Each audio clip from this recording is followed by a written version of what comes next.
Buenas tardes a todas y a todos.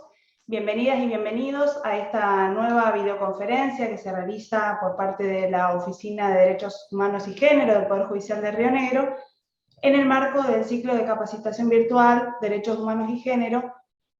Y en este caso les vamos a presentar una videoconferencia, la sexta de este año, cuya temática es masculinidades, género y violencias, y está a cargo del licenciado Sebastián Fonseca. El licenciado Sebastián Fonseca es sociólogo, docente y escritor, es autor del libro La ilusión masculina y productor del podcast Masculinidades Igualitarias. Además, se dedica a la formación en masculinidades y prevención de la violencia desde una perspectiva crítica acerca de las relaciones de poder. Quienes ya lo conocen al licenciado Fonseca saben que es quien se encuentra trabajando hace gran cantidad de años en esta temática, razón por la cual agradecemos nuevamente y de manera pública por parte de esta oficina la presencia del licenciado aquí con nosotras y nosotros hoy, y los invitamos a participar de una jornada de reflexión conjunta. Les recordamos en esta instancia que en una primera parte de esta charla se va a tratar de una exposición teórica del licenciado y con posterioridad a ello vamos a habilitar un espacio de intercambio de preguntas y respuestas que ustedes pueden ir realizando en simultáneo a la conferencia y que nosotras desde la oficina las vamos a realizar después de manera verbal a los fines de la contestación por parte del licenciado. Bueno, bienvenidas, bienvenidos, gracias por estar aquí hoy y te cedo la palabra, Sebastián.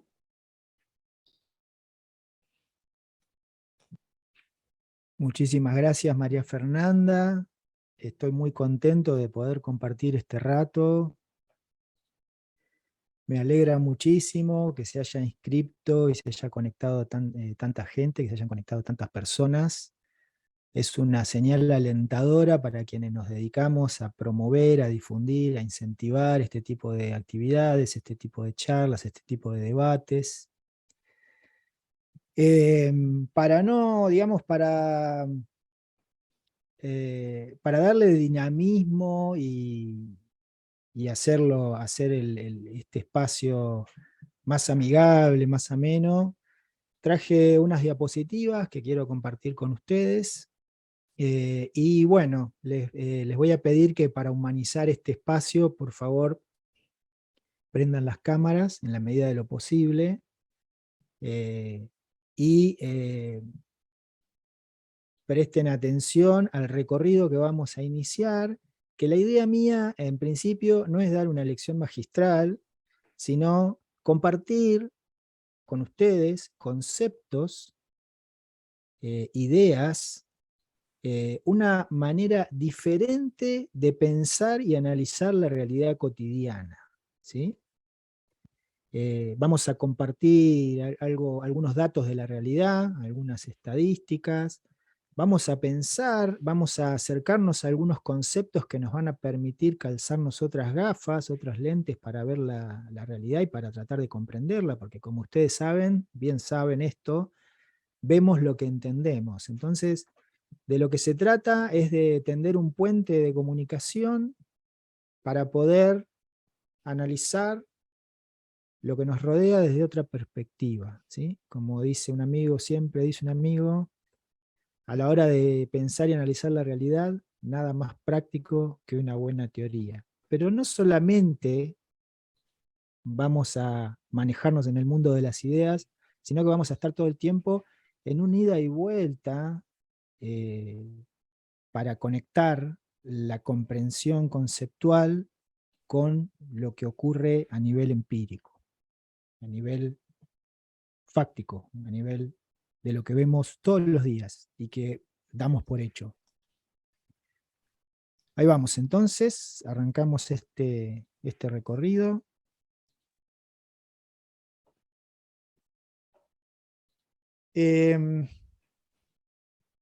La charla de hoy se titula Masculinidades, Género y Violencias, y vamos a ver a medida que avancemos en este recorrido, vamos a ir viendo cada uno de estos conceptos, cada una de estas ideas y su interrelación.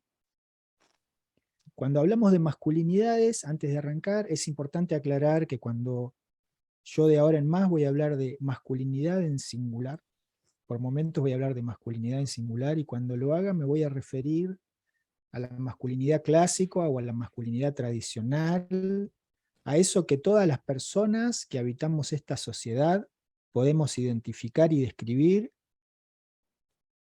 aunque no estemos de acuerdo con ese modelo. ¿Sí?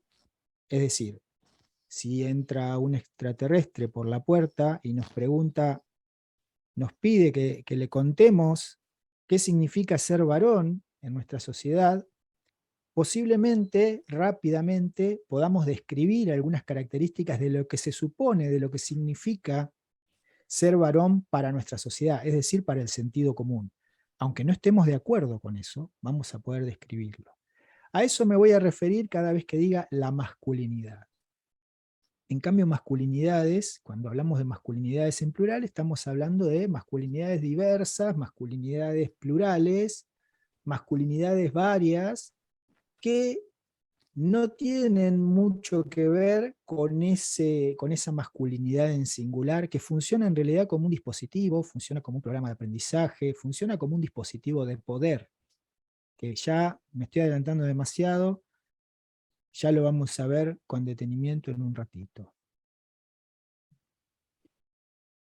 Y siempre no, en realidad este último año que me encontré con otras lecturas, me gusta arrancar las actividades con esta frase que me parece que abre el panorama para permitirnos pensar las cosas de una manera distinta a lo que tenemos costumbre.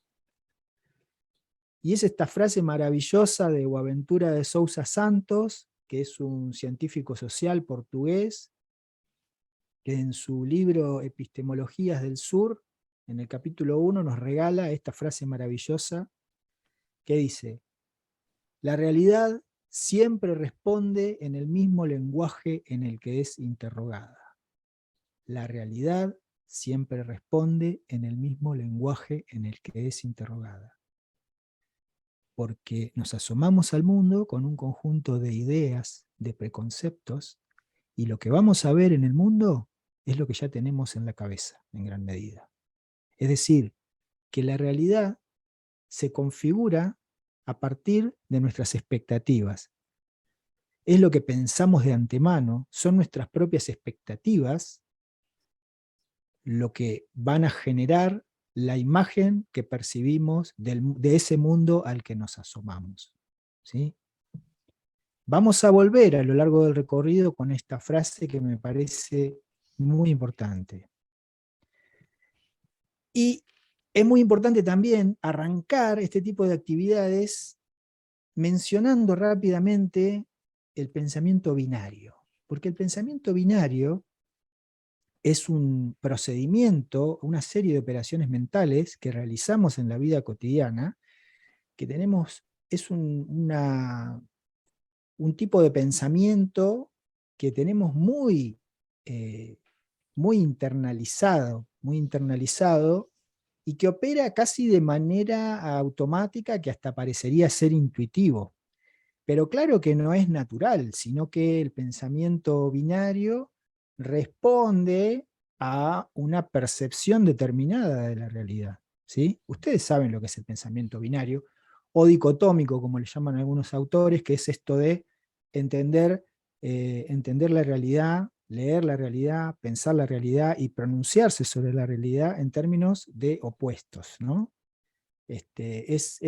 Digamos, el pensamiento binario es como un par de gafas, un par de anteojos, con los que vemos al mundo, nos asomamos al mundo, pero esa visión que vamos a tener no es algo que existe per se, sino que lo vamos a ver a través de esos lentes, que es la educación recibida. ¿Sí? La educación recibida, ¿desde dónde? Desde todas las instituciones por las que transitamos nuestra vida, nuestra biografía, ¿no? Entonces, este este procedimiento del pensar que parece instintivo, en realidad es un aprendizaje. Esto es importante, es un aprendizaje basado en la simplificación, porque el pensamiento binario, algo positivo que tiene, es que nos permite tomar decisiones de manera rápida, sin pensar demasiado, en base a los esquemas que ya tenemos incorporados. Nos dice qué mirar, cómo mirar, y así, de esa manera, vamos a ver lo que nos rodea en términos dicotómicos, en términos binarios: bueno, malo, lindo, feo, alto, bajo, gordo, flaco, también varón-mujer, ¿no? Ahora, esta mirada binaria, lo que tiene de práctico, lo que tiene de bueno, lo pierde en complejidad, es un obstáculo para el conocimiento, el pensamiento binario, porque nos ofrece como una suerte de caricatura de lo aparente, ¿no? Es el sentido común más tradicional que nos habla a través nuestro. Somos hablados por el sentido común más tradicional cuando cuando nos distraemos, cuando dejamos de reflexionar acerca de lo que estamos viendo, nos domina el pensamiento binario. Y decía que en realidad, como es un automatismo, podemos decir que en realidad no es pensamiento, sino que es prejuicio, porque ya nos asomamos con ese juicio hecho a analizar las novedades, que no van a ser tales porque ya las vamos a juzgar antes de darles una oportunidad. Cuando, por ejemplo, para poner un ejemplo bien práctico, cuando conocemos a una persona, muchas veces ocurre que en realidad empezamos interactuando con la idea que tenemos formada en nuestra cabeza acerca de esa persona en función de la ropa que usa, cómo habla, cómo se mueve, etcétera, etcétera. Entonces, en realidad no nos relacionamos con esa persona, sino con la idea que nos hacemos de esa persona, porque vemos lo que entendemos.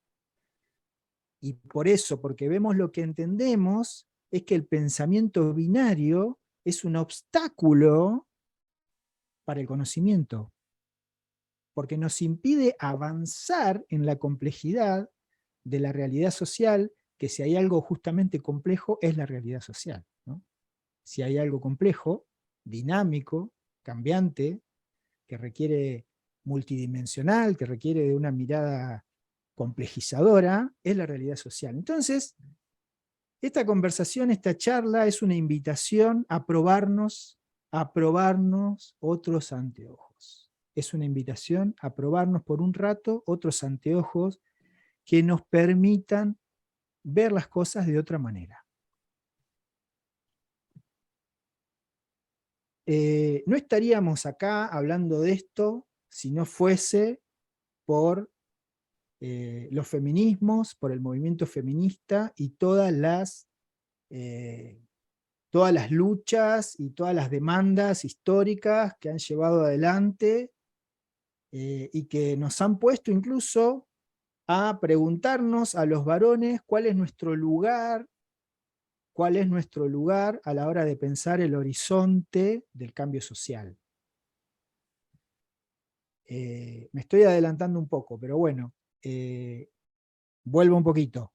La invitación es a probarnos las gafas violetas, que son las gafas de la perspectiva de género, pero vale la aclaración que la perspectiva de género no es la mirada femenina sobre la realidad, como comúnmente se cree, sino que la perspectiva de género es, en realidad, analizar la realidad social desde una perspectiva que comprende la desigualdad social en clave de género, desigualdad de distribución del poder a favor de los varones. Hay una desigualdad social de género que favorece a los varones.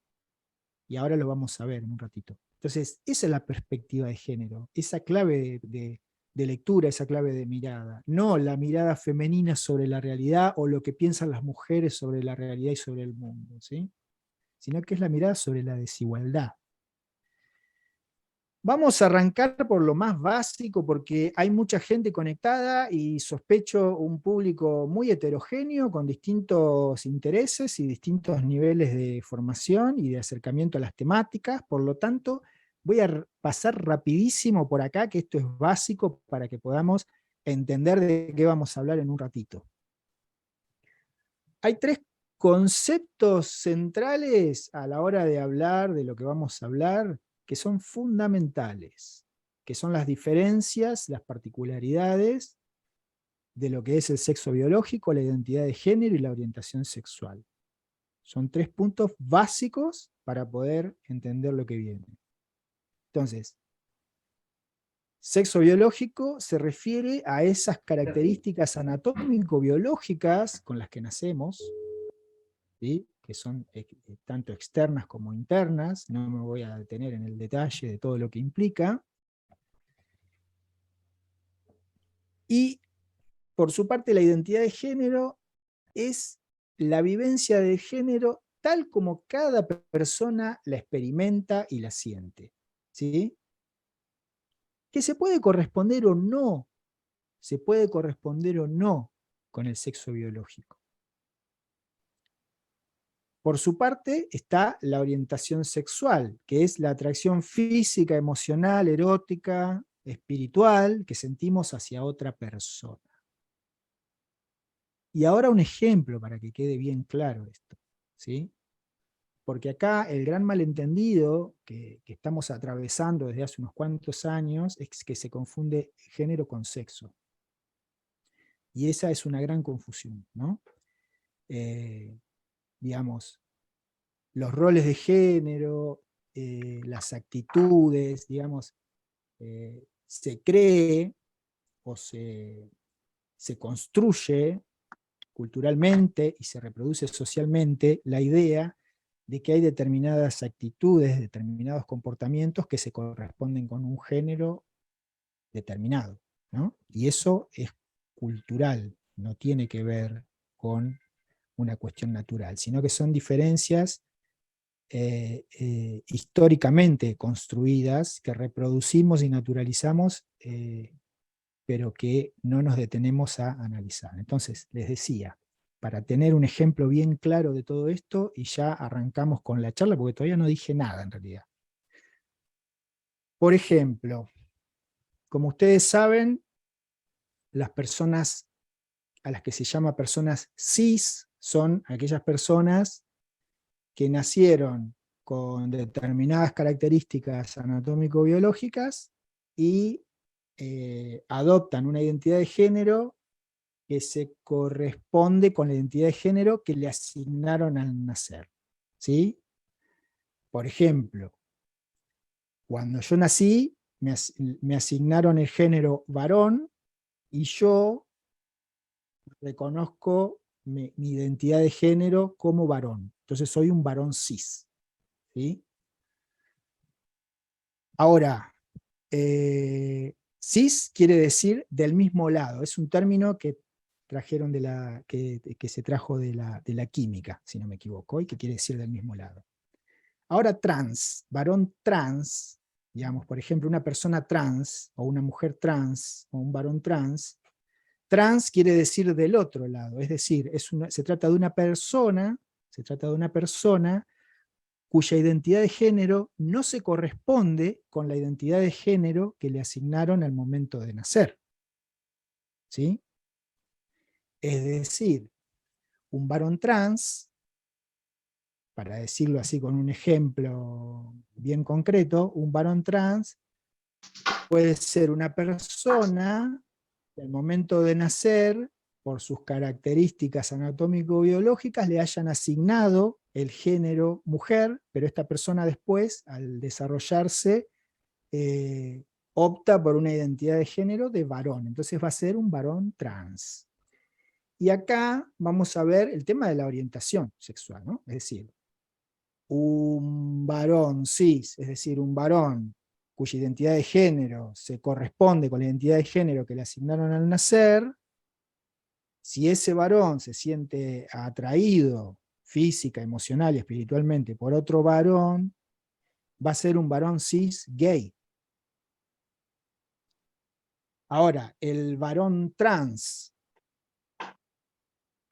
que es, digamos, una persona cuya identidad de género no se corresponde con la identidad de género que le asignaron al nacer, ese varón trans, si se siente atraído por una mujer, va a ser un varón trans heterosexual.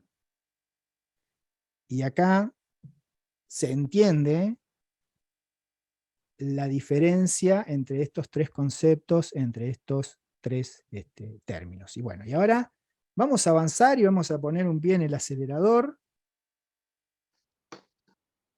Rápidamente vamos a ver esto porque para tener, digamos, un pantallazo de qué hablamos cuando hablamos de diversidad, ¿no? A mí me sirve mucho pensar que, porque en general se habla de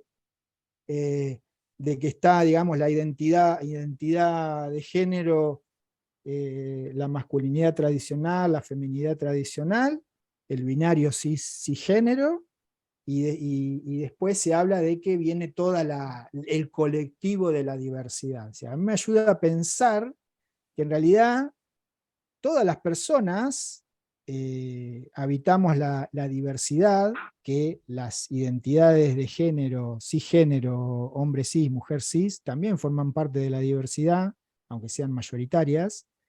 Y después tenemos el transgénero, que lo podemos graficar con este paraguas, donde debajo del paraguas del transgénero tenemos todas estas identidades y muchas más que todavía no conocemos o no se han, porque recordemos que esto es dinámico, va cambiando, es una película, no es una foto. Bien, vamos a avanzar entonces. Esto de pasada para verlo nada más, lo que hablábamos hace un rato, de que los estereotipos y los roles de género, cómo hay roles, digamos, asociados a roles que se supone que tienen que ser desempeñados por determinado género, que en realidad es una construcción cultural, ¿no? Porque no creo que ninguna de las personas que fueron socializadas como mujeres que estén aquí en este momento hayan nacido con una escoba o con una plancha, sino que eso fue algo, fue un accesorio al que culturalmente se acercaron, o mejor dicho, se les acercó, y fueron desarrollando una formación y una capacitación para ser diestras y hábiles en el manejo de esa herramienta, ¿no? Y lo mismo hablando por el lado de los varones. Digamos, y estas dos grandes divisiones que aparecen siempre de cómo, en términos generales, los varones somos educados para el espacio público, para la toma de decisiones, para el ejercicio del poder, y en general, a grandes rasgos, las mujeres son educadas mayoritariamente para el espacio doméstico, para el espacio privado, para todo lo que tiene que ver con la reproducción de personas, ¿sí? Para lo que es la reproducción social, como le llaman algunas autoras y algunos autores. Bueno, bien, todo buenísimo, todo claro hasta acá, pero entonces, ¿qué es la masculinidad? ¿No? Es una identidad de género, dijimos. Sí, pero no es cualquier identidad de género. Perdón, permiso.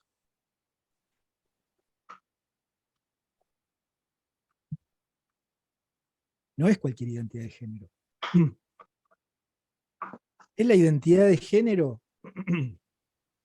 perdón, es la identidad de género que está en la cúspide de la pirámide, cuando analizamos como un sistema de jerarquías nuestra sociedad, digamos. Seguramente han oído hablar de patriarcado en algún momento. Bueno, el patriarcado existe, ahora en un ratito lo vamos a ver con estadísticas. El patriarcado existe y se lo puede ver, y el patriarcado se caracteriza por una distribución desigual del poder a favor de los varones, porque es la masculinidad tradicional o clásica, la identidad de género que ocupa el trono en la distribución de las relaciones de poder. Entonces, para entender cómo opera, cómo funciona este sistema desigual de distribución del poder, tenemos que tener en claro que la masculinidad es una construcción cultural, es decir, las características de la masculinidad tradicional, cómo opera, cómo funciona, cuáles son sus supuestos, sus mandatos, es una construcción cultural. ¿Sí? Está altamente institucionalizada. ¿Qué quiere decir que está altamente institucionalizada? Que transitar la masculinidad, el aprendizaje de lo que significa ser varón en nuestra sociedad es como una autopista muy iluminada, altamente señalizada, que podemos transitar esta formación, este aprendizaje, sin, sin interrupciones, aunque atravesemos distintas instituciones. Cuando hablamos de instituciones, como ustedes saben, hablamos de la familia, pero también de la escuela, de los espacios de trabajo, de la universidad, del club, de la sociedad de fomento, bueno, etcétera, etcétera, etcétera. Todas las instituciones por las que transitamos nuestras biografías nos permiten continuar una continuidad del aprendizaje de lo que se supone, lo que significa ser varón, qué hacer, qué no hacer, etcétera, etcétera. Por eso decimos que está altamente institucionalizada, porque está normalizada, porque en la escuela lo podemos ver claramente, como por ejemplo en secundaria, que es el espacio que más me toca habitar a mí, que soy profe en una escuela media de acá de Bariloche, cómo, por ejemplo, los varones se forman en género. ¿Cómo se forman en género los varones? Porque por momento parece que los varones no tuviésemos género, ¿no? No tuviésemos identidad de género. Es muy gracioso escuchar eso. Eh, ¿Los varones se forman en género de qué manera? Haciendo chistes homofóbicos, misóginos, jugando de manos, golpeándose entre sí, acosando a alguna compañera, algún compañero, molestando al débil, al distinto, al raro, hostigando, ¿no?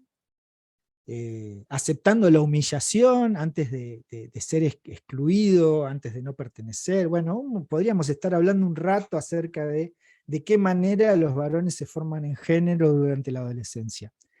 Y la institución permite y muchas veces promueve, ¿no? Muchas veces promueve este tipo de actitudes sancionando o premiando determinadas conductas, ¿no? Bueno, digo, no está bueno que dos muchachos se trencen a las trompadas en el recreo, pero digamos, no está tan mal visto como que lo hagan dos chicas. Digo, por poner un ejemplo, hay miles, ¿no? Pero por poner un ejemplo. Bueno, decimos que es normativizadora. ¿Por qué normativizadora? Porque normativo no quiere decir normal. Normativo quiere decir que condiciona, que de alguna manera prejuzga, que formatea, ¿no? Que normativiza. ¿Sí? En realidad no existe la normalidad, sino que existe es lo normativo, lo que establece cómo se supone que deben ser las cosas, pero es normativizadora la masculinidad tradicional o clásica, no solamente con nosotros los varones, sino también exige que las demás personas se comporten de tal o cual manera, hagan tal o cual o tal cosa, ¿no? Es como el monopolio de la moral, el monopolio de la razón y como una prescripción moral del funcionamiento de la sociedad. Por eso decimos que es normativizadora. Y bueno, todo esto de lo que estamos hablando constituye un sistema de poder. Constituye un sistema de poder donde claramente hay todas las personas presentes acá, y si hacemos una encuesta espontánea en la calle, seguramente enseguida vamos a poder armar el prototipo de masculinidad dominante con sus características, ¿no?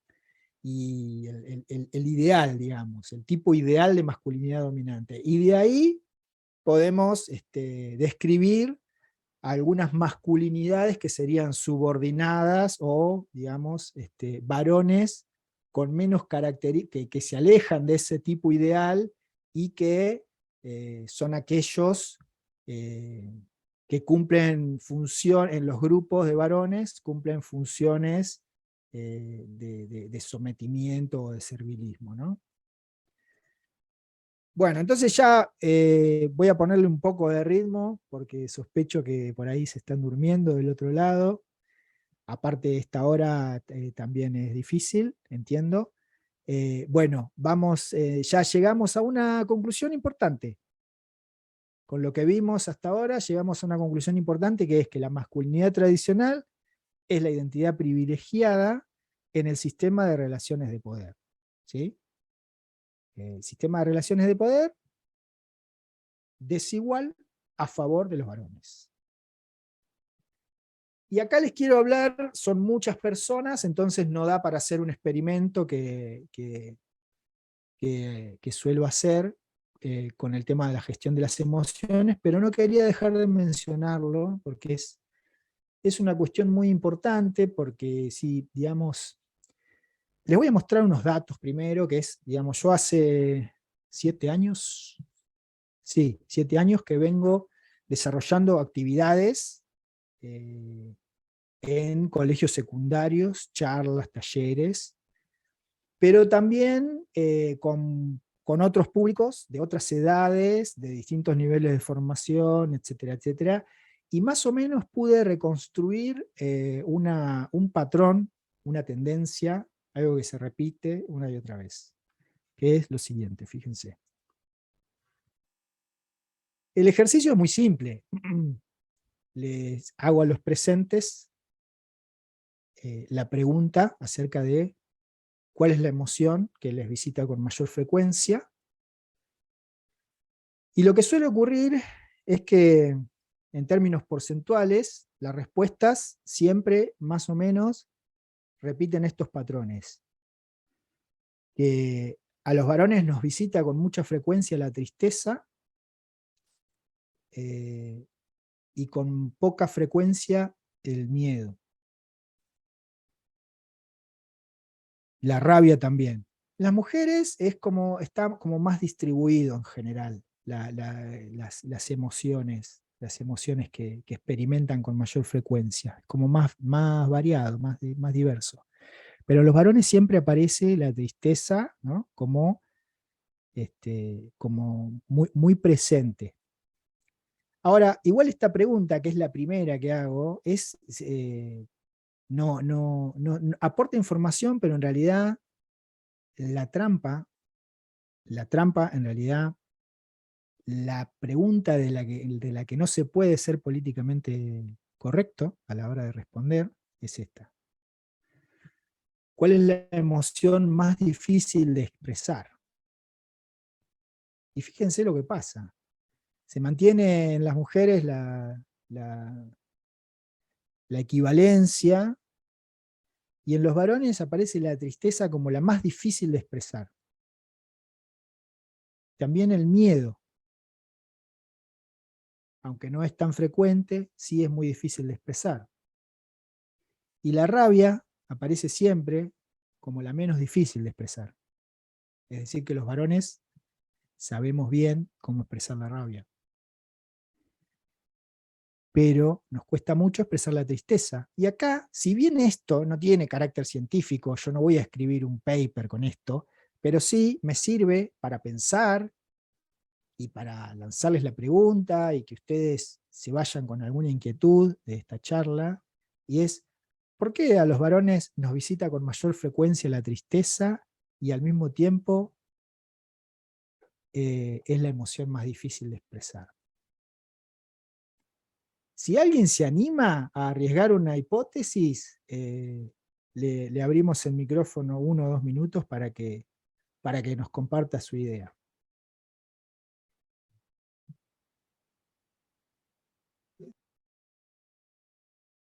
Hola. ¿Qué tal? Buenas. Soy Carlos Nicolás Britos. Mucho gusto. Yo creo que suele pasar que hay como una imposición tácita que hace que el hombre no pueda demostrar ciertos sentimientos que demuestren cierta debilidad. Por ejemplo, el caso de la tristeza o el miedo. Y sí, por ahí la alegría es más compartida, pero como que ese lado hay una cierta tendencia, como digo tácitamente, que evita que los hombres podamos expresar estos tipos de sentimientos sin que tenga alguna connotación que no tenga que ver con la masculinidad, digamos. Buen punto, Carlos, gracias. Buena intervención. Bien, bueno, ¿alguien más quiere decir algo al respecto?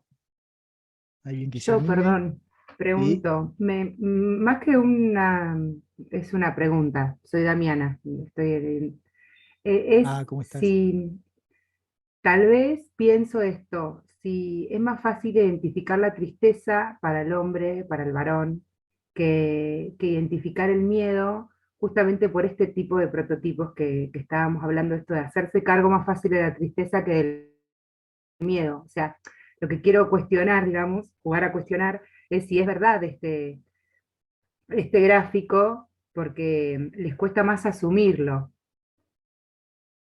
No sé si se entiende.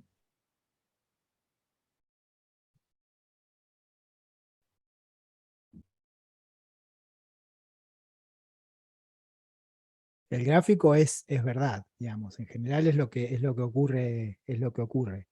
Lo que yo entiendo que vos estás señalando es que es difícil de expresar porque nos cuesta admitir que estamos sintiendo la tristeza. No, perdón, en relación al miedo digo, que tal vez es más fácil para el hombre reconocer que siente tristeza por estos estereotipos, prototipos que estuvimos hablando previamente, que reconocer que siente miedo.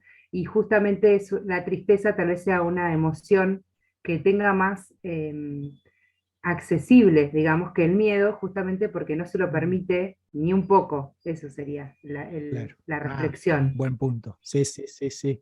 Está bueno eso que decís. Bueno, no se me ocurre cómo poder comprobarlo. Pero bueno, si nos remitimos a lo que estamos viendo para pensar y para cuestionar, está esta cuestión de que uno de los mandatos más importantes de la masculinidad clásica o tradicional es buscar el poder y ejercerlo. Buscar el poder y ejercerlo de la manera que sea, ¿no? Sí. Buenas tardes, mi nombre es Marisa.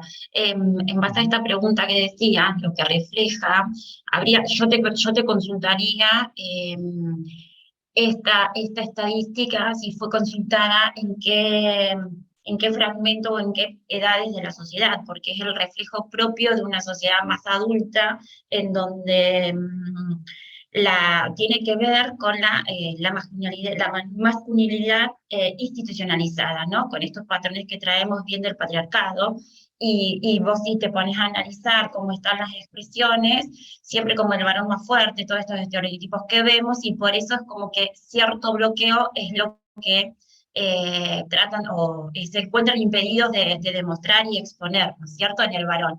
Creo que a medida que vamos bajando las generaciones en estas nuevas que vemos y y cada vez que vamos a más tempranas edades, y vos decías que dabas charlas en las escuelas, creo que este parámetro dentro de un tiempo, o esta estadística, en función de cómo vamos nosotros mismos creando nuestros propios hijos y cada espacio de la sociedad que va creando a los nuevos chicos, tanto varones como mujeres, o lo que sea, creo que a la sociedad en sí esto debería revertirse. O espero que se revierta, no sé. Creo que todo lo que está pasando, estos cambios y estas nuevas normas y maneras de permitirnos otras cosas, y de criar también a las personas, creo que hace que esto permita poder revertir lo que hoy claramente vemos que es propio del sistema que traemos, de cómo fuimos criados. Tiene que ver más con la historia, me parece, que traemos, que lo que dentro de unos años debería pasar. Esa es mi opinión, no sé. Bien, bueno, gracias Marisa. Sí, bueno, justamente, digamos, esto, como decía al inicio, al mostrar estos gráficos,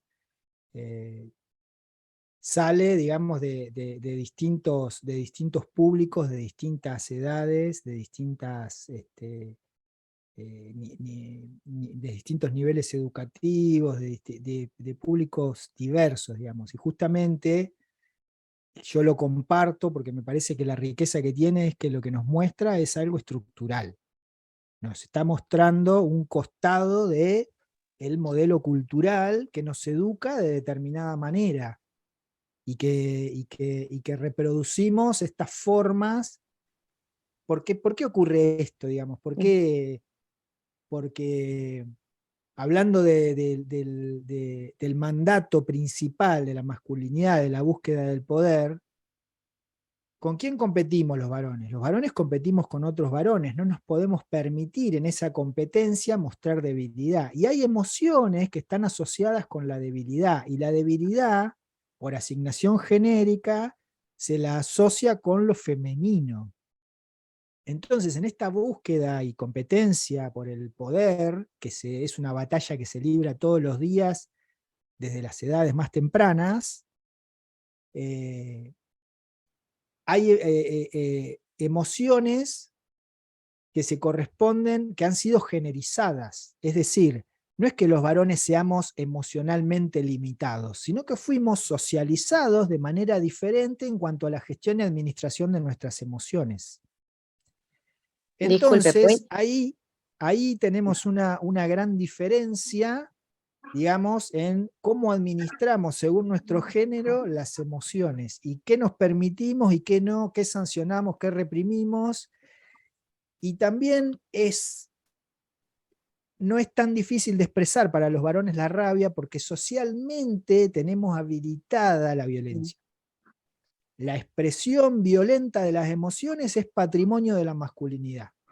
Socialmente está aceptado que un varón se enoje, golpee la mesa y pegue 4 gritos al aire. Está, aunque no esté bien visto, se toma como natural de la masculinidad o propio de la masculinidad, porque así nos han educado. Ahora, ¿por qué traigo esto de las emociones? Porque me parece importante hacer el señalamiento de que la manera en que administramos lo que sentimos, en que lo manifestamos, tiene un impacto directo en nuestra relación con las demás personas. Pero además, cómo entendemos la realidad va a tener una influencia clara en qué sentimos ante esa realidad que estamos viendo. Parece un juego de palabras, pero es más simple de lo que parece. Si vemos lo que entendemos, tenemos que hacer un esfuerzo de comprensión por darle cabida a esa complejidad que se nos presenta, tratar de comprenderla en sus propios términos y no seguir dialogando e interactuando con nuestras propias etiquetas mentales, y permitirnos sentir y expresar las cosas de otra manera, teniendo en consideración el posible impacto que va a tener en mi forma de relacionarme con las demás personas. Es importante esto, digamos. La cuestión de la gestión de las emociones, que, como dicen los que saben, la emoción es una sustancia que libera el cerebro y que nuestro cuerpo, nuestro organismo, tarda 90 segundos en metabolizar, en disolver. Por eso, muchas veces, cuando una persona se enoja, el consejo que se le da es salir a dar una vuelta, tranquilizate, pensá en otra cosa, ¿no? Para dar que pase ese minuto y medio para que metabolizar esa sustancia que se produjo. El tema es que, claro, por ahí salimos a dar una vuelta y en lugar de pensar en otra cosa, el pensamiento recurrente es: ¿cómo me va a decir eso? Yo tendría que haberle dicho esto otro. ¿Qué se piensa? ¿No? Y seguimos manteniendo activa esa sustancia circulante por el organismo y potenciamos la emoción y la expresamos de diversas maneras, ¿no? Entonces, porque como ustedes saben, las emociones no son ni masculinas ni femeninas, son humanas, ¿sí? El problema es que se han generizado culturalmente, se aceptan unas emociones en un género y otras en otro género. Bueno, vamos a poner un pie en el acelerador porque si no, no vamos a llegar a ningún lado. Quería hablarles rápidamente de esto, de los mandatos, los costos y privilegios de la masculinidad tradicional o clásica. Como ustedes saben, estos son los más conocidos, los más populares. Hay más, pero vamos a concentrarnos en estos. Está el mandato de proveedor, procreador, heterosexual, valiente, fuerte, que son los mandatos, digamos, como que rigen este programa educativo, este currículum oculto de la masculinidad, esto que no está escrito en ningún lado, pero que todas las personas podemos identificar. Y si bien, digamos, esto de proveedor, a partir de la creciente participación de las mujeres y de otras identidades en el mercado de trabajo, está cada vez más, digamos, cada vez más puesto en duda este rol de proveedor, sigue culturalmente operando de manera muy fuerte en las mentes en el sentido común, ¿no? Esta idea de ser el que trae el pan a la casa, digamos, sigue pesando mucho. De hecho, bueno, no me quiero ir el tiempo en anécdotas, pero con un colega hablábamos y él me decía, fíjate Sebastián, que si cuando un varón se queda desocupado, ¿qué hace con su tiempo libre en la casa? Se dedica al ocio, ¿no? Se tira en la cama, posiblemente bajoneado porque se quedó sin trabajo, y su rol principal es trabajar, ser productivo, aportar, etcétera, etcétera. Entonces se dedica al ocio, está con el control remoto, tirado en el sillón, tirado en la cama, ¿no? No se dedica a actividades que tengan que ver con la casa, ¿no? Como que se da ese permiso. Podemos hablar también de que el tiempo vale más, el tiempo de los varones vale más que el de las mujeres, porque desde peques nos enseñan eso, ¿no? Desde peques nos enseñan eso, que nuestro tiempo vale más. No me quiero ir por ese lado, pero un ejemplo muy simple, cuando reunión familiar, termina la comida, ¿qué ocurre? Los varones de la casa se van al sillón a charlar, a mirar el fútbol, lo que sea, y las mujeres de la casa se quedan levantando la mesa, lavando los platos. Eso es una manera de enseñarnos que nuestro tiempo vale más, y que cuando tenemos tiempo lo podemos dedicar al ocio.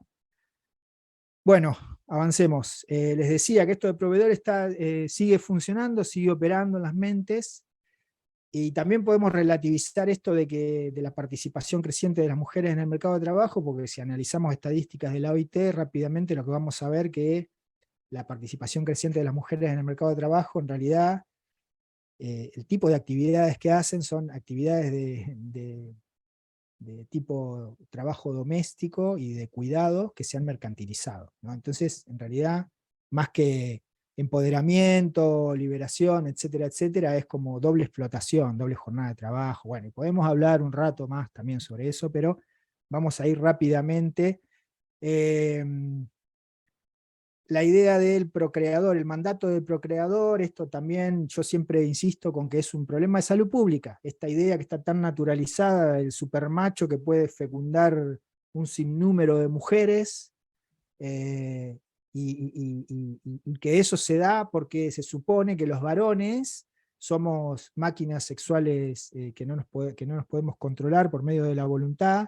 Entonces por eso estas cosas que aparecen, de que tenía la pollera muy cortita, que estaba vestida de manera muy provocativa, etcétera, etcétera. Y digo que representa esta idea arraigada en el sentido común del varón que no se puede controlar, que es una bestia sexual, que la idea esta del mandato de procrear, del ser el procreador, es un problema de salud pública, porque termina recayendo sobre las mujeres toda la política de cuidado anticonceptiva, digamos, y de salud sexual y reproductiva, y que posiblemente cuando una persona queda embarazada, en algún momento venga alguien y le pregunte o le diga, ¿por qué no te cuidaste si sabés cómo son, que no se pueden controlar, etcétera, etcétera? Y que además todo el sistema de salud interpela de manera mayoritaria a las mujeres a la hora de los cuidados, la salud sexual y reproductiva, ¿no? Si no, pregúntenle a cualquier varón cuántos métodos anticonceptivos para varones conocen. Seguramente va a nombrar menos de los que hay.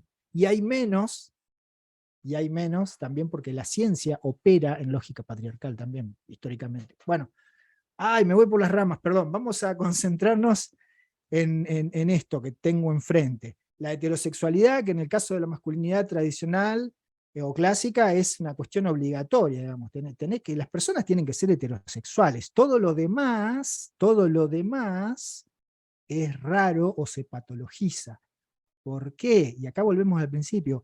Porque la masculinidad tradicional o clásica entiende el mundo en términos binarios. Entiende el mundo en términos binarios. Es esto o lo otro. Si no es nada de eso, si no entra dentro de esos parámetros, es raro, se patologiza, es una enfermedad, ¿no? Y también porque la masculinidad clásica o tradicional opera en términos binarios,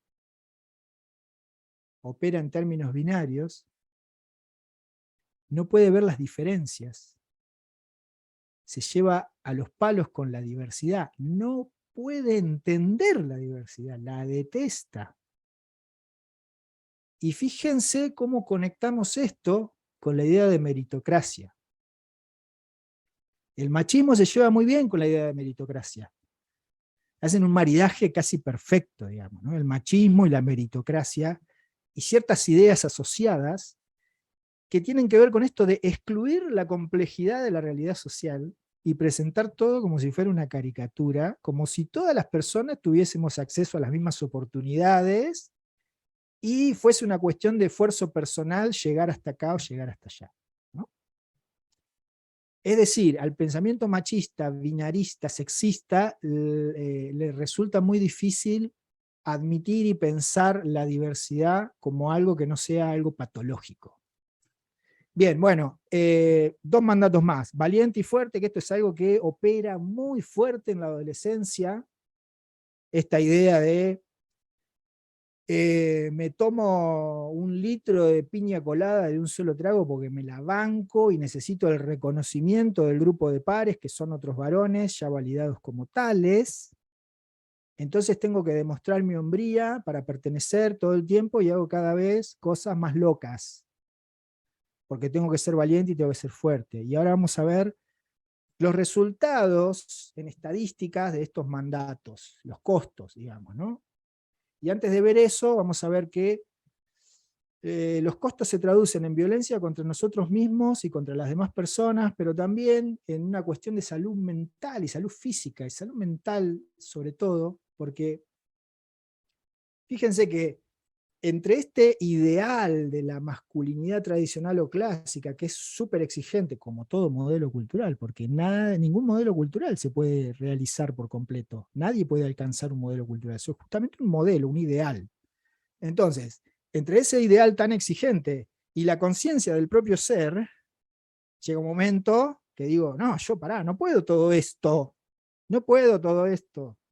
Y ahí me doy cuenta de mis propias limitaciones y tomo conciencia de la distancia, de la discrepancia entre lo que puedo dar y lo que me están exigiendo. Y en esa discrepancia, en ese valle, va a habitar la frustración, la angustia, y esto puede traducirse en distintos tipos de violencias también, contra mí mismo y contra las demás personas. Y fíjense cómo un conjunto de ideas, un conjunto de mandatos que tienen que ver con una cuestión estructural, que corresponden a un modelo cultural, operan en mi estado de ánimo. Vemos lo que entendemos, y la realidad siempre responde en el mismo lenguaje en el que es interrogada. Los privilegios son invisibles para quien los tiene. Acá volvemos con lo de la meritocracia, la imposibilidad de considerar las dificultades por las que tienen que transitar las demás personas para llegar a determinados lugares. Eso no lo ve la masculinidad tradicional o clásica, porque no puede verlo. Siempre hay en la vida de cada cual, estoy hablando de la vida, ya parezco, bueno, digo, siempre hay, hay algún momento en la vida de cada persona donde se le presentan bifurcaciones o distintas direcciones o novedades que lo invitan a pensar de una u otra manera. Y podés agarrar y decir, no, sigo como vengo, no acepto ninguna. Pero en realidad no es que no estás aceptando ninguna, estás aceptando la que venías. Estás aceptando la que venías. No, no aceptar una nueva dirección es mantener la que traías. Bueno, acá les quiero mostrar, a ver, costos para nosotros mismos, en tanto socializados como varones, en tanto seguir los supuestos de la masculinidad dominante o tradicional, seguir estos mandatos. Fui a buscar, bueno, les cuento, defunciones por causas externas son las muertes por accidentes automovilísticos, accidentes domésticos, homicidio en situación de riña callejera, suicidios, etcétera, etcétera. Son muertes por causas externas, ¿no? Sin estar atravesando ninguna enfermedad terminal, nada. Bueno, fui a las tablas de datos del Ministerio de Salud, pude construir este gráfico y vi, porque yo había escuchado por ahí que la relación era 3-1, que decía que esas cosas que uno ve por ahí o escucha que dicen, los varones no lloran, pero se suicidan 3 veces más que las mujeres, eso seguro que han escuchado por ahí. Yo lo fui a buscar a la estadística, a ver qué onda. Y encontré esto. Muerte por causas externas, la relación 3-1. Dije, oh, caramba. Dije, no, debe ser que en este año, en el 2017, pasó algo en nuestro país que produjo estos resultados. Entonces dije, vamos a ver qué pasó al año siguiente. Y dije, oh, caramba, pasa lo mismo. Entonces, puede ser que estemos ante un problema estructural, puede ser que la violencia que desplegamos en tanto género privilegiado contra nosotros mismos y contra las demás personas sea un problema cultural, que la violencia sea un problema estructural. Fui a ver lo que pasaba en otros países de Latinoamérica, y salvo Colombia, que tiene sus propias lógicas de violencia, pasa exactamente lo mismo. No traje las estadísticas para no abrumar con tanto gráfico y cuadro, pero pasa lo mismo. ¿Y por qué pasa lo mismo?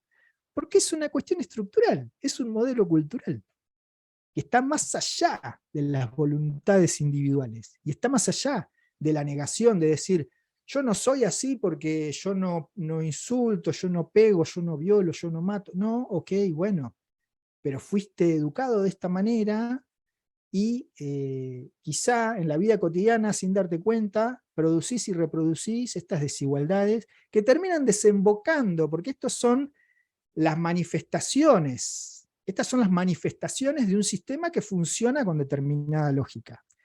Y también quiero aclarar que esta charla y estas actividades no se trata de poner a los varones en un banquillo y culparlo de todos los males de este mundo. No se trata de eso. De lo que se trata es de poner sobre la mesa elementos que nos permitan analizar y que nos permitan reflexionar en conjunto acerca de por qué nos pasa lo que nos pasa y de qué manera podemos mejorar las relaciones interpersonales y avanzar de verdad hacia un cambio social donde haya democracia verdadera en el trato cotidiano, porque lo que estamos viendo es que estamos en un sistema de relaciones sociales desiguales.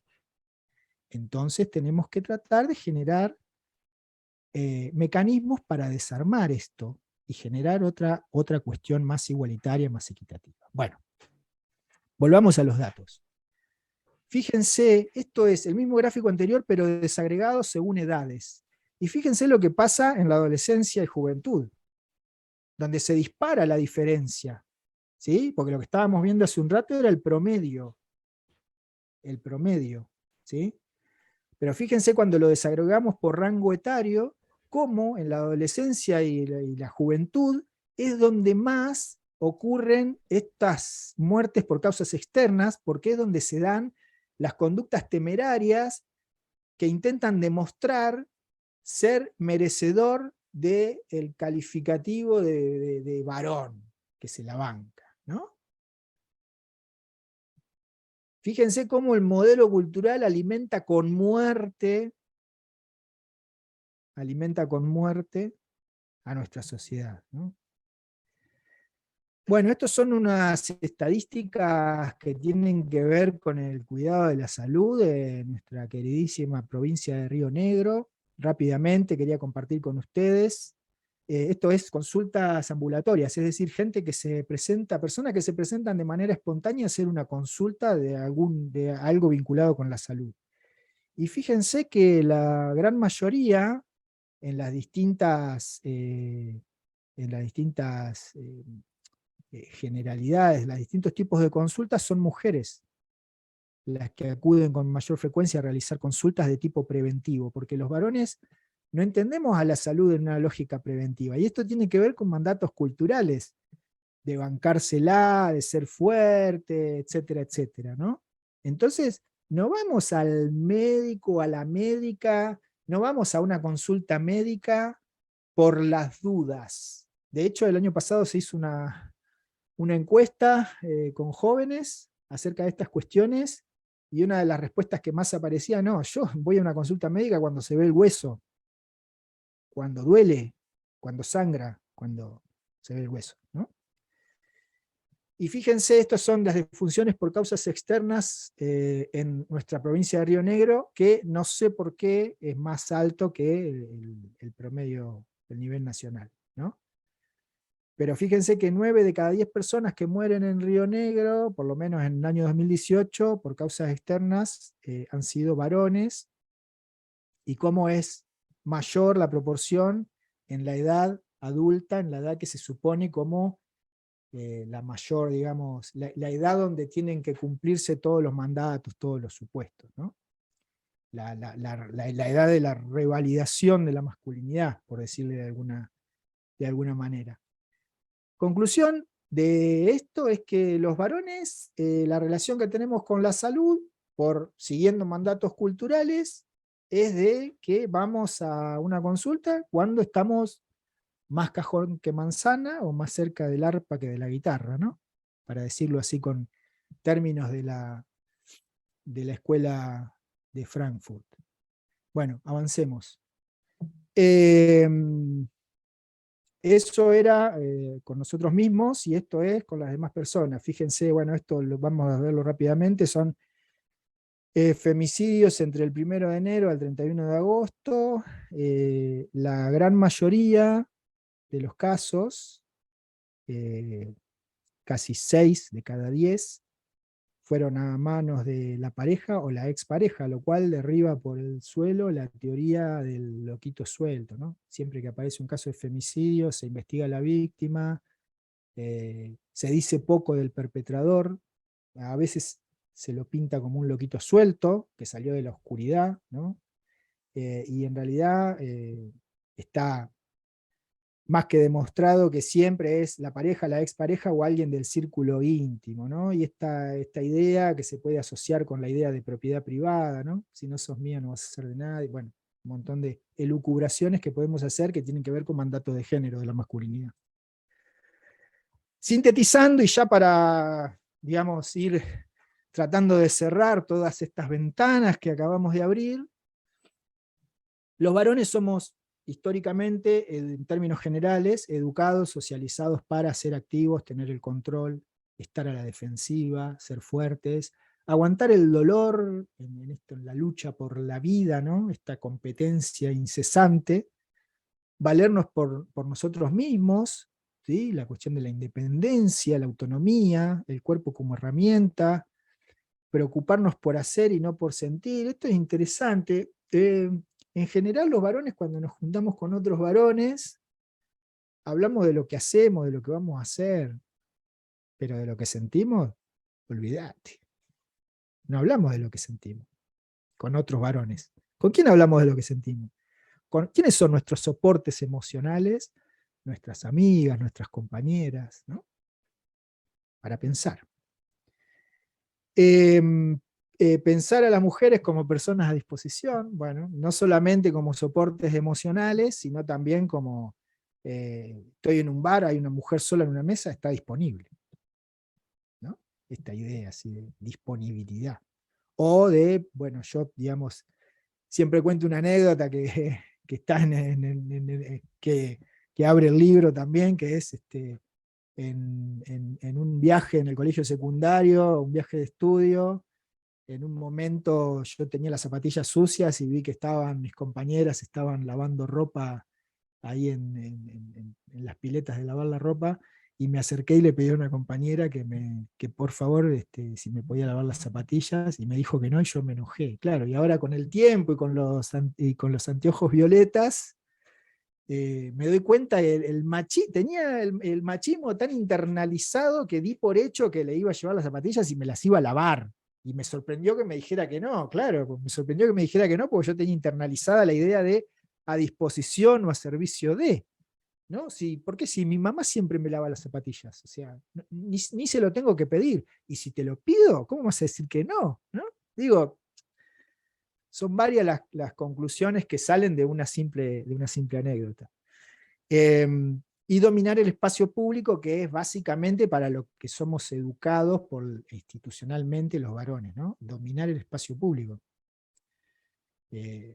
Buscar el poder y ejercerlo. Bueno, ahora les propongo este ejercicio a quienes hayan sido socializadas como mujeres y estén presentes. Esto es para las mujeres, para quienes ya hayan sido socializadas como mujeres. Si pueden escanear este código y contestar la pregunta que van a tener que contestar. Nos tomamos 1 o 2 minutos para que hagan esto. Si pueden escanear el código, contestar la pregunta. Y vamos a compartir los resultados, a ver qué pasa. Eso es totalmente experimental, ¿eh? Puede fallar. Simplemente le sacan una foto al código este QR, enfocan con la cámara y ahí les va a aparecer la opción para completarlo. Claro, si tienen una aplicación para escanear el código, les va a aparecer un link, van a picar el link, van a pinchar el link y van a entrar a un formulario y van a tener que responder una pregunta. En mi caso directamente con la cámara del celu aparece, así que tal vez también a la mayoría le pueda aparecer directamente con la cámara. No sé si... Sí, hay celulares que...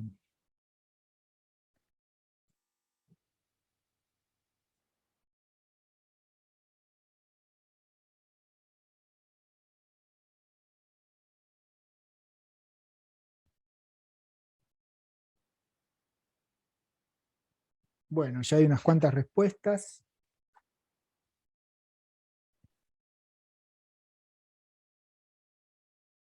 Voy a dejar de compartir un segundo. Puedo compartir nuevamente.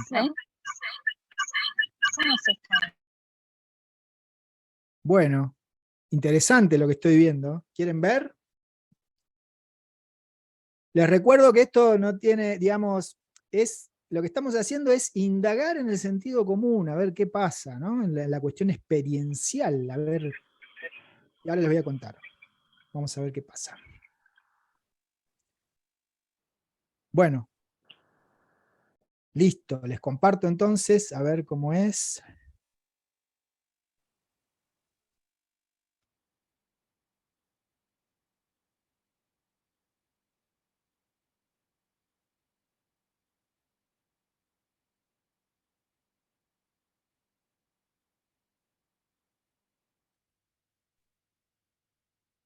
¿Qué están viendo ahí?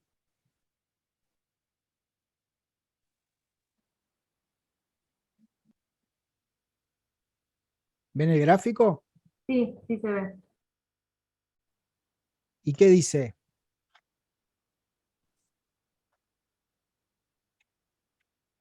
Que mayoritariamente nos dijeron algo entre los 12 y los 14 años.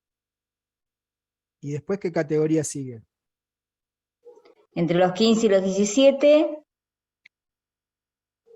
Entre los 11 o menos 11 o años. menos. 11 o menos. Sí, menos años. 11 menos, sí. 11 o menos, sí. Es decir, podemos según lo que estamos viendo en el gráfico, podemos decir que de las respondentes, 5 de cada 10, a 5 de cada 10 le dijeron algo entre los 12 y los 14 años, y a casi 3 de cada 10 le dijeron algo a los 11 o antes, ¿no?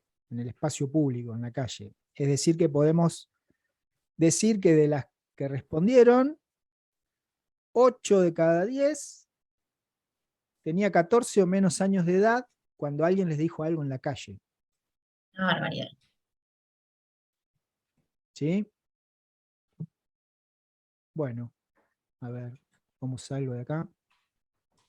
Algo que me parece interesante de que nos podamos quedar pensando es si en ese momento lo pudimos contar o pudimos ubicar esa actitud como abusiva, porque a mí personalmente me pasó de poder hacerlo después. Claro, está bien, pero fue la primera vez que alguien te dijo algo en la calle, fue en ese sentido, digamos. Exacto, pero en ese momento fue como sentir miedo o angustia o incluso no saber muy bien qué, pero no poder ubicarlo como una conducta abusiva de parte de un varón, sino como algo normal que a las mujeres nos pasaba. ¿Me explico? Claro. Sí, coincido. Coincido Pero con eso que Ayelen. decís, Ayelen, es un dato clave. Seguramente fue la primera vez que sentiste que la calle, el espacio público, era un lugar inseguro para vos. Total, total. Bien. Ahora les voy a mostrar algo. A ver, ¿cómo salgo de acá? Deja de compartir. Ahí está. Perfecto. Ahora les voy a mostrar. Yo el año pasado hice una encuesta en mis redes sociales con esta misma pregunta. ¿Quieren ver el resultado? Participaron cerca de 500 mujeres de todo el país de distintas edades. ¿Tienen presente los resultados de recién? Miren esto.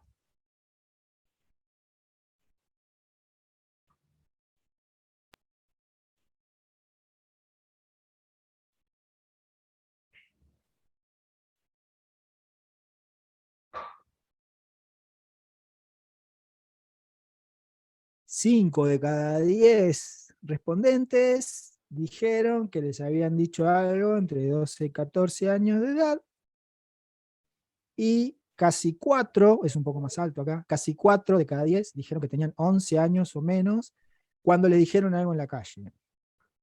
Los resultados, como podrán ver, son muy similares a lo que acaban de responder ustedes. A mí me interesa mucho hacer esta actividad cada vez que puedo. ¿Por qué? Por varias razones. Una de ellas es que es otra demostración de que estamos ante la violencia es estructural, estamos ante una cuestión que es un modelo cultural. Los varones somos los dueños del espacio público, así se nos ha educado institucionalmente, y hacemos eso en el espacio público porque podemos, porque se nos permite, porque podemos hacerlo, porque somos impunes, ¿no? Y porque de alguna manera validamos nuestra masculinidad cuando lo hacemos. Pero también me interesa hacer esta actividad porque me ha pasado de hacerla presencial y que digan, la verdad, ahora al ver los resultados, me doy cuenta, porque muchas pensaban que solamente a ellas les había pasado esto. ¿Sí? Solamente a ellas les había pasado esto. Lo que estamos viendo es que entre 8 y 9 de cada 10 mujeres les dijeron algo en la calle antes de cumplir los 14, cuando tenían 14 años o menos de edad, ¿sí? Ingresando a la adolescencia prácticamente. Pero además, el año pasado, lo que hice fue pedirles que si se animaban, refiriesen brevemente cómo había sido, qué les habían dicho. A ver, ahí te tengo a Ayelen en pantalla, ¿te animás a leer la primera? Sí, obvio. Iba caminando por la calle, hacía mucho calor y llevaba puesto un short. Me acuerdo de subirme al colectivo y que un hombre mayor se me sentó al lado y me dijo al oído que no podía usar ese tipo de vestimenta porque le hacía mal a él. 12 años de edad. ¿Alguien quiere leer la que sigue? Por favor. Volvía de hacer las compras y en la esquina, donde había un negocio de tipo parrilla que siempre se llenaba de hombres, un viejo me dijo cosas horribles. En casa me culparon por llevar una pollera de jean corta. Típico esto, ¿no? Que responsabilizan a las mujeres porque se visten de tal o cual manera. Ya mirá a las niñas, ¿no? Generarnos esa culpa. ¿Qué tal? Yo quería aportar algo que me Sí, llama por mucho favor, la dale. atención. Sí. Cómo toda esta cuestión de la masculinidad, no tengo la cámara prendida. Cómo la masculinidad no es solo del hombre, ¿no? Porque Claro. viene en la sociedad inculcado, o sea, y recuerdo con todo esto de los comentarios, yo no me acuerdo la primera vez que me lo dijeron, sé que tenía entre 12 y 14 años, yo no me acuerdo qué me dijeron, no fue algo traumatizante o que me generó algo, evidentemente, pues si no me hubiera acordado. Pero sí me acuerdo de mi mamá diciéndome o diciendo que a ella le gustaba porque eran piropos, como que ella se sentía más linda, y no entendía por qué las chicas se sentían tan acosadas al respecto si en total era un halago. Y eso sí me acuerdo que me resonó mucho, porque era como, bueno, capaz que no te dijeron algo súper asqueroso, pero sí yo sabía que a mis amigas le habían dicho cosas muy asquerosas, eventualmente me lo han dicho cosas asquerosas, pero de más grande, que he respondido, pero me llamó mucho la atención eso, y siempre se me quedó en la cabeza que mi mamá haya dicho como, bueno, es un halago, tampoco es para tomárselo así, y igual me resonó. Claro, sí, porque es un modelo cultural que habitamos todas las personas. Porque, perdón, quiero decir Dígame. algo. Por ahí estoy sin la camarita, No hay problema. porque me anda mal internet. Hace muy poquito, yo soy de Río Colorado y un medio local, tuvimos así como una discusión en función, creo que, bueno, por ahí si saben, se modificó el Código Contravencional nuevo y está la figura del acoso callejero en el Código Contravencional. Y una de las cuestiones que el periodista sacó a relucir, porque había personas que le hablaban respecto a eso y le decían que el halago, el piropo, siempre que fuera respetuoso, estaba bien. Entonces, y en función de lo que dice acá la compañera, yo lo que le expuse es en principio esto que dice usted, respecto de que en principio es un ejercicio del poder claramente, ¿no? Del poder que tiene las masculinidades estas tan violentas, ¿no? El ejercicio del poder en lo público en principio.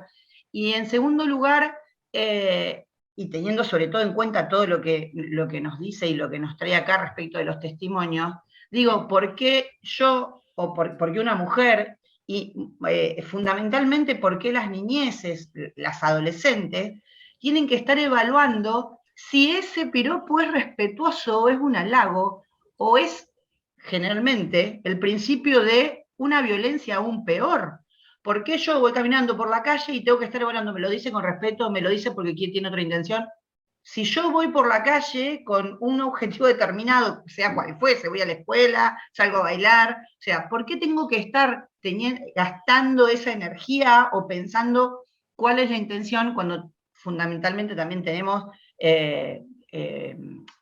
estadísticas sobre femicidios, sobre abusos sexuales, violación en la vía pública, todas estas cosas que nos impiden básicamente tener una vida pública y social tranquila, ¿no? Y que además, sobre todo teniendo en consideración que ninguna de nosotras, ninguna mujer, exige el derecho de piropear a nadie. Nosotras no, las mujeres no lo exigimos, porque ni nos educaron de esa manera, ni tenemos la necesidad de andar piropeando a nadie en la vía pública. Esa fue por lo menos en principio mi respuesta. Ojalá pueda aportar algo y tener en cuenta esta cuestión del piropo respetuoso. ¿Puedo aportar algo yo también respecto de lo que venimos en la misma línea? Que justo también ahí la compañera aportó el tema de que hace muy poco se incluyó en el Código Contravencional el acoso callejero. Y esto tiene que ver también con lo que decía la otra compañera respecto de su mamá, y tiene que ver con la naturalización de la violencia. que nosotros tenemos tan naturalizado la violencia que hasta ellos nos cuestionan cómo nosotros no nos sentimos agradadas o halagadas ante el piropo y ante la violación de nuestro espacio público, porque uno va por la calle y tiene que estar pensando qué se va a poner, qué no se va a poner, como una la culpable de provocar al otro que el otro invada y la violente, porque así se diga supuestamente con respeto, nadie tiene en realidad el derecho de invadir ese espacio público. A mí me pasa, en particular en mi caso, que tengo ahora la tarea de criar 2 niñas, y me sucede que son chiquitas y que yo ya naturalizo que ellas no pueden dominar su espacio público. Entonces cada vez que van a la calle yo ya empiezo, bueno, no sonrías tanto, no hables tanto con el señor de seguridad. Ya empiezo a marcarla, y tiene que ver con esta naturalización de las mujeres, de que nosotras no somos libres en los espacios públicos. Bueno, ese es mi aporte. Gracias, valiosísimos los aportes, muchas gracias. Sí, básicamente es una opinión que nadie nos está pidiendo, ¿no? ¿Por qué opinamos acerca del cuerpo de otra persona? Más allá del tono, lo hacemos porque podemos, porque es un ejercicio de poder que llevamos adelante en el espacio público, ¿no? Porque somos la identidad de género dominante, simplemente por eso, ¿no? Bueno, y si ven las edades de los testimonios, es escalofriante porque, bueno, 10 años de edad, 9 años de edad, 7 años de edad, ¿no? Bien, bueno, vamos a avanzar. En realidad quiero hacer una cosa.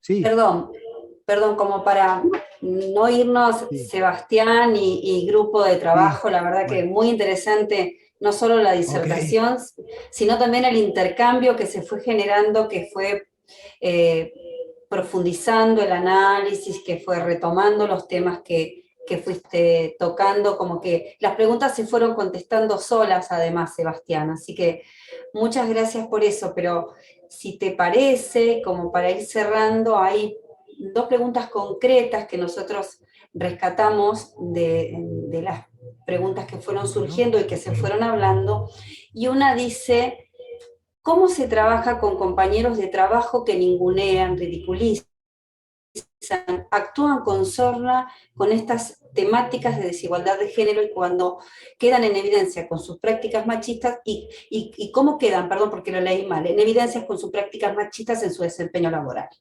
¿Cómo se trabaja con esos compañeros y cómo quedan en evidencia sus prácticas? ¿Cómo se hace para que se queden en evidencia estas prácticas machistas?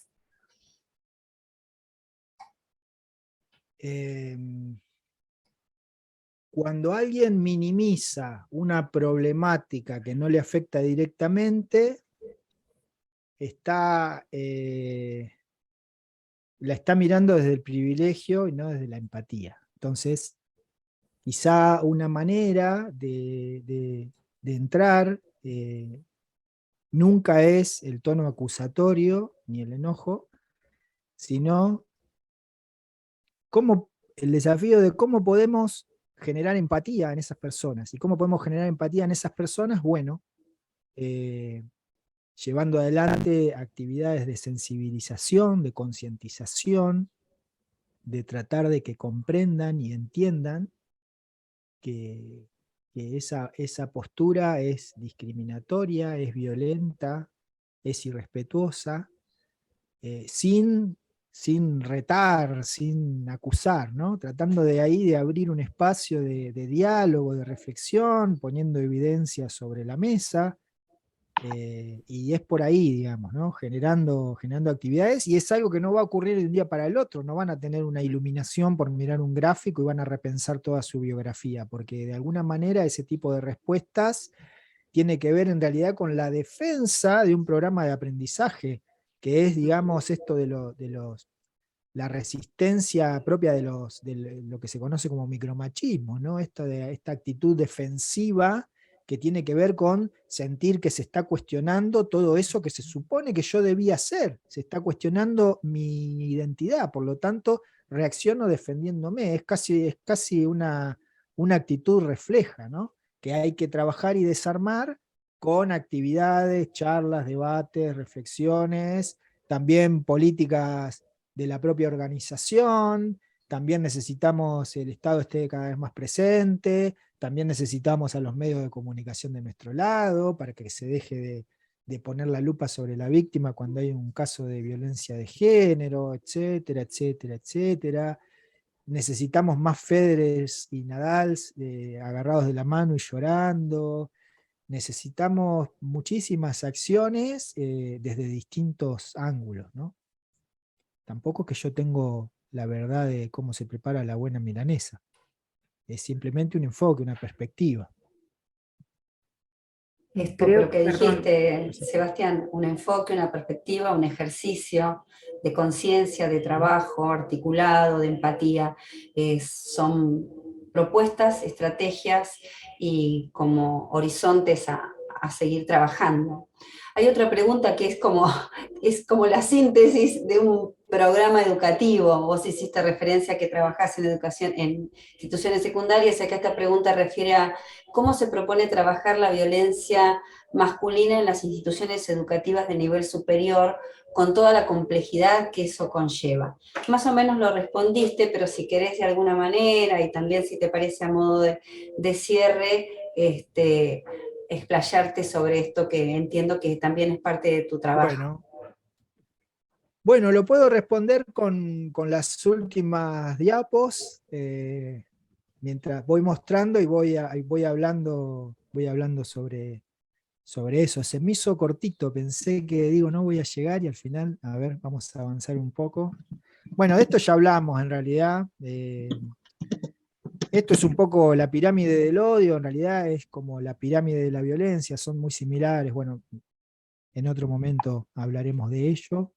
Pueden buscarlo en mi Instagram, está esto, lo pueden, digamos, como el nivel cognitivo emocional, que es la base esta de cómo miramos al mundo, qué imagen vamos a obtener de ese mundo en función de nuestro nivel cognitivo emocional. Complejicemos la mirada para diversificar las emociones, ¿no? Y eso va a impactar de manera directa en cómo nos vamos a relacionar con el entorno. Bueno, voy como un flash por acá. Y esto, hoy hablamos del trabajo reproductivo, que digamos, la reproducción de personas, el trabajo no remunerado, el trabajo doméstico y de cuidado, en realidad sostiene todo el sistema económico de producción de ganancias. Pero bueno, esto lo podemos dejar para otro encuentro. Hablamos un poco de economía feminista, ¿no? En otro encuentro. Hablamos también de percepción de la realidad diferencial, digamos, esto que tiene que ver con que si nos preguntan a los varones si consideramos que durante el confinamiento por la pandemia hubo una distribución más equitativa de las tareas del hogar, 6 de cada 10 contestaron que sí, en cambio las mujeres 3 de cada 10. Entonces acá hay una diferencia de percepción. Quizás los varones consideramos que una distribución más equitativa de las tareas del hogar es lavar los platos una vez por semana, cocinar una vez por semana, pasar una escoba, etcétera, etcétera. Hay una diferencia de percepción. Entonces, si hay una diferencia de percepción en el ámbito doméstico, va a haber una diferencia de dedicación, porque si yo entiendo que haciendo esto ya estoy siendo equitativo, igualitario, etcétera, etcétera, me voy a dedicar de manera diferencial, ¿no? Entonces, y eso a su vez, porque como bien sabemos, el hogar, el trabajo y la comunidad no son compartimentos estancos, sino que tienen múltiples interconexiones, ese comportamiento, esa actitud, se va a repetir en los distintos espacios que habitemos, ¿no? Voy rapidísimo, perdón, pero digo, entonces, todo esto que plantean, cómo se trabaja la violencia estructural, la desigualdad de relaciones al interior de las instituciones, bueno, tenemos como horizontes de acción para trabajar en lo cotidiano, que podemos plantear así como frases, ¿no? Como frases, pero a mí no me gusta quedarme en el diagnóstico, sino también, ahora les voy a mostrar algunos tips para poder empezar a trabajar en la vida cotidiana a partir de ya mismo, cuando se termine esta charla. Pero a mí, digamos, una frase en el horizonte es pasar de la simpatía a la empatía, ¿no? Esto de que Richard Sennett habla de la cooperación, que es una capacidad humana que estamos perdiendo como comunidad, y cómo, digamos, es necesario pasar de la simpatía a la empatía, porque la simpatía es una sonrisa desde un lugar de privilegio, y la empatía es un abrazo desde una comprensión de la otra persona en un mismo plano, en un mismo plano, ¿no? En un mismo plano de habitabilidad, de comprensión. Pasar de la tolerancia a la aceptación, yo siempre cuento, son 2 minutos más, cuento esta misma anécdota que hace un par de años me tocó compartir espacio de trabajo con un varón trans, y en un momento me di cuenta que los demás varones, que se saludaban entre ellos con un abrazo, con un golpe, con un amague de golpearse, etcétera, etcétera, con un choque de manos, a este compañero lo saludaban con un beso en la mejilla. Entonces yo ahí me puse a pensar, digo, claro, lo toleran pero no lo aceptan, ¿no? Entonces,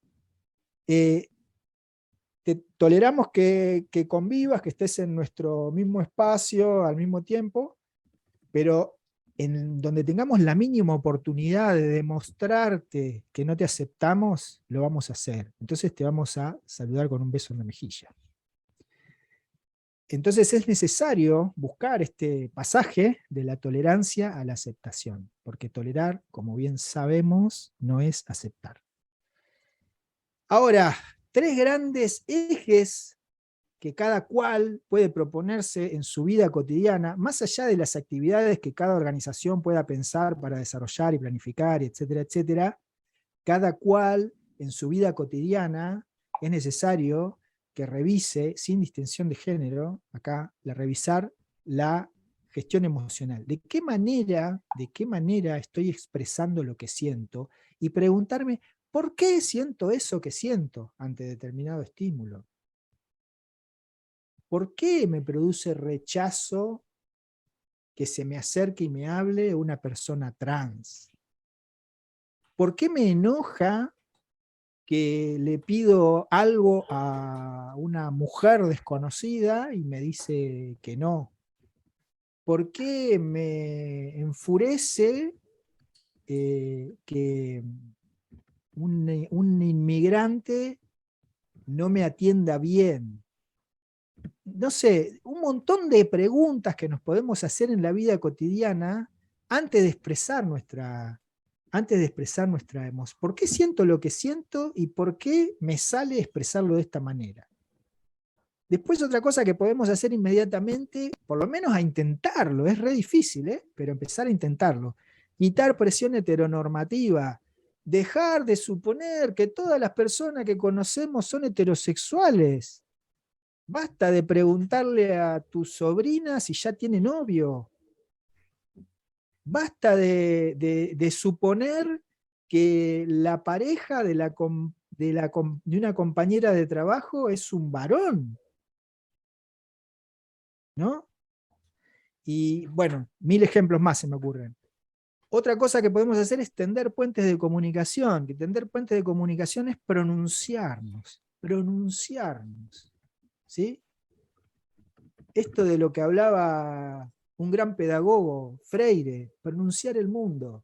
¿Qué es pronunciar el mundo? Decir lo que siento y lo que pienso, pero de una manera reflexiva, no inmediata. Inmediata es eso que decimos que no está mediado por la reflexión, ¿sí? Tender puentes de comunicación es, por ejemplo, si estoy en un asado con 15 chabones más y hay uno que dice un chiste misógino o un chiste homofóbico, va a haber 3 o 4 que se van a reír siguiéndole la corriente, y el resto quizá es muy probable que nos quedemos en silencio. Nos quedamos en silencio con la idea de que no queremos romper la cordialidad.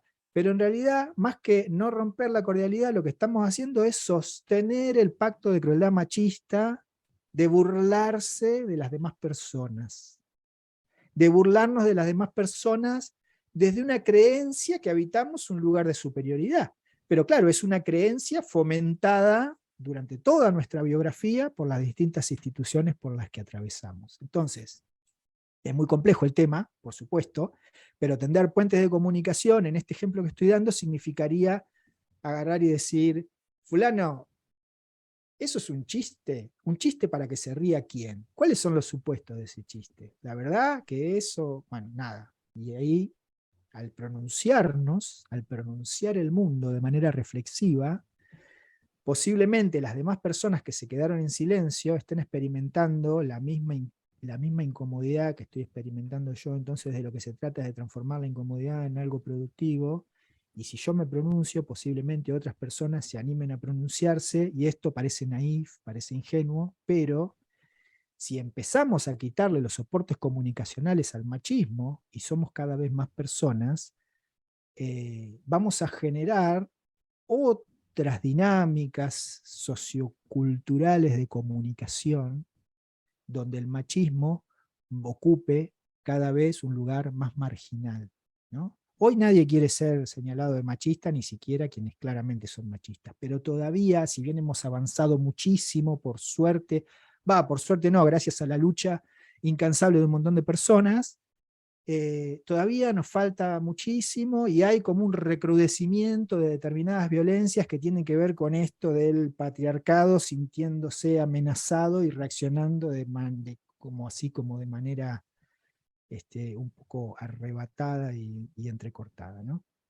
Bueno, creo que nos extendimos un poco con la charla, tenía varias diapos más que me hubiera gustado, pero bueno, yo también me fui por las ramas, ustedes participaron un montón, así que la responsabilidad es de ustedes. Nada. Excelente, Sebastián. Yo la verdad es que en primer lugar te voy a agradecer.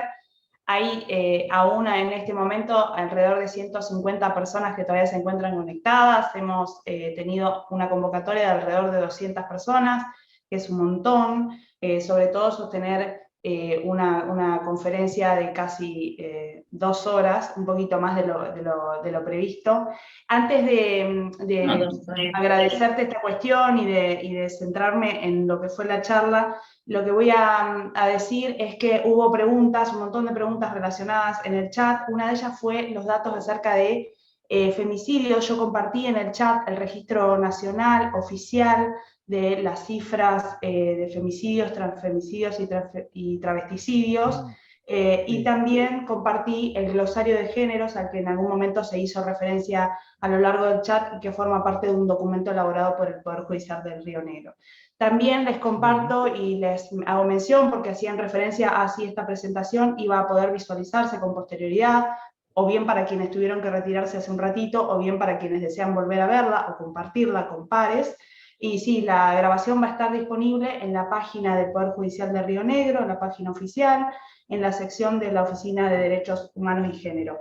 Como la convocatoria fue exitosísima y evidentemente es una temática que importa, que interesa, que como bien decían y como bien has explicado de manera tan clara a lo largo de toda la disertación, nos interpela y nos tiene que interpelar además, porque hay datos crudos, hay datos de la realidad que nos tienen que movilizar y que tienen que generar, ¿no? que trabajemos de manera interdisciplinaria, de manera interinstitucional, y con la sociedad toda a los fines de la erradicación de las violencias, y trabajar acerca de masculinidades es una tarea pendiente aún.